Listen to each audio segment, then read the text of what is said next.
A wise man once told me that growing up is realizing that the deck you spend so much time building is trash. Hello my fellow masters, it's Gridmaster and I'm back with another video. To expand on my opening statement in the video, a couple of videos back I did a deck profile for Wind Astra Diana. I was inspired to do so as I had searched online for a deck list for this particular element pairing with Diana, and well, I think I now know why this deck hasn't been built before. When I first built the deck and tested it out, I was able to get a win against Water Fractals the Outchan, and at the time I did get a bit full of myself as it was the same Fractals list that Cable used to make it to top 8 in Ascent London. So you could say I did develop a false sense of security with that victory, but not so long after I would come to realize that my victory was a mere fluke because this deck is pretty bad, at least the version I built, as I would proceed to play more matches with the deck and be completely outclassed. The main issue with the deck is the terrible draw engine, the poor synergy, no reliable means of reaching the deck's win condition, and not having access to one of the main cards that makes Diana so powerful, which is Aqua Mirage Whisper. That being said, while the wind variant of the deck isn't great, Diana is still one of my favorite champions in the game, and I've always liked her playstyle, so I decided to go back to her roots and rebuild her with the base element that she works best with, that being water. And after playing around with the deck in person and on Felt table, I can confidently say that this new version I made goes hard. Before we begin, I'd like to quickly plug my Instagram. I make various posts on different card games like Grandarchive and Battle Spirit, and will be posting more content for different card games soon enough, so feel free to check it out if you're interested in seeing more content from me. Now, onto the deck list. This deck does take inspiration from the deck list that Maindeck down posted a couple of months ago on his channel. However, there are some differences here and there, so let's start out with the material deck.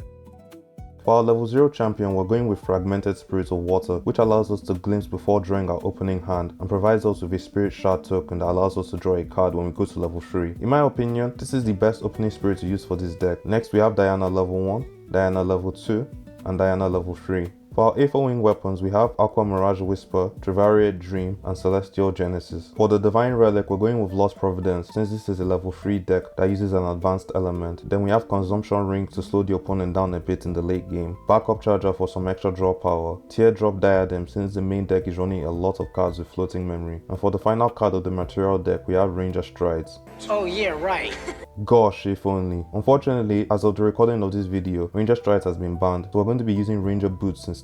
It's nowhere near as good as Ranger Strides, but at least it can draw us a card and make Diana distant. Now, onto the main deck. For the norm elements, we have 2 copies of Angelic Channeling, 2 copies of Turbocharge, 2 copies of Dungeon Guide. While this deck does go to level 3, you actually don't need Dungeon Guide in this deck because of the amount of floating memory the deck runs. But I still decided to put 2 copies just in case. Also, if the opponent is running a card like Sensor of Restful Peace that negates floating memory, then this can be a nice way to get around it. However, I wouldn't recommend putting more than 2 copies as you really don't need it, and it's nice to make space for other cards. Next, we have 4 copies of Backstep, which is a nice card to have in your opening hand as we can make our champion distant before going to level 1. That way we don't have to wait a subsequent turn to materialize our first A4 wing weapon, which in most cases will be Aqua Mirage Whisper, and this is one of the reasons why we run Fragmented Spirit of Water instead of the main Spirit of Water. For our A4 charge cards, we have 3 copies of Charge the Soul, which is an amazing card. It can ping a unit for 1 damage and can be loaded up into an A4 wing weapon we control, or it can be used as floating memory. And finally, we have 4 copies of Aetheric Calibration. For water, we have 2 copies of Fractal of Waves for cost reduction and for extra card draw once we hit level 3, 4 copies of Fracturize, which is a great staple card in pretty much any water deck,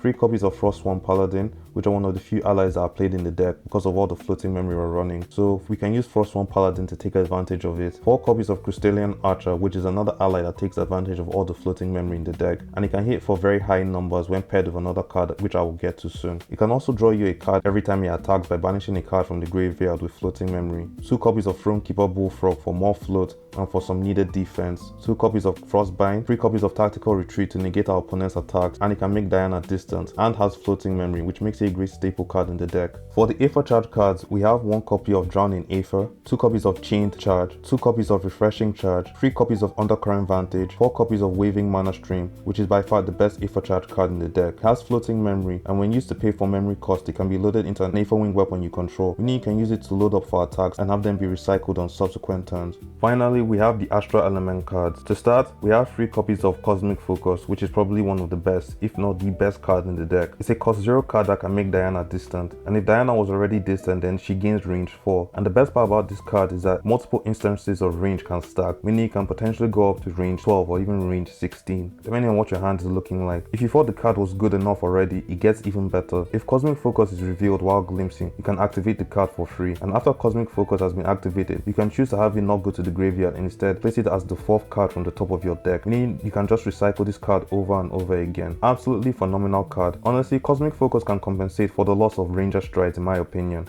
Continuing on, we have 1 copy of Constellation's Blessing, 2 copies of Sidereal's Spell Shot, 3 copies of Commentary Vantage, 4 copies of Vanishing Eclipse, a great card for getting rid of annoying allies your opponent controls, 2 copies of Poised Occlusion. The last card we're running in the main deck is Ethereal Projection, which we're running 3 copies of. This was the card I hinted at earlier in the video when I went over Crystallian Archer. Its effect allows it to become a copy of an Aether Wing weapon you already control on the field, or it can be used as an Aether Charge card and has Aether Calling as well, which means it can be loaded up while glimpsing, just like all the other Astra Aether Charge cards. Since a card like Aqua Mirage Whisper has Spell Shroud, it can't be targeted by spells, so what you could do is keep Aqua Mirage Whisper on the field for as long as you can while putting pressure on the opponent using cards like Trivaria Dream or Celestial Genesis. You can then have Ethereal Projection become an exact copy of Aqua Mirage Whisper, and the best part about this card is that Ranger allies are able to use this card to attack. So when paired with Crystallian Archer, you can hit for really high numbers, and also you can attack with 2 Aether Wing weapons in a single turn.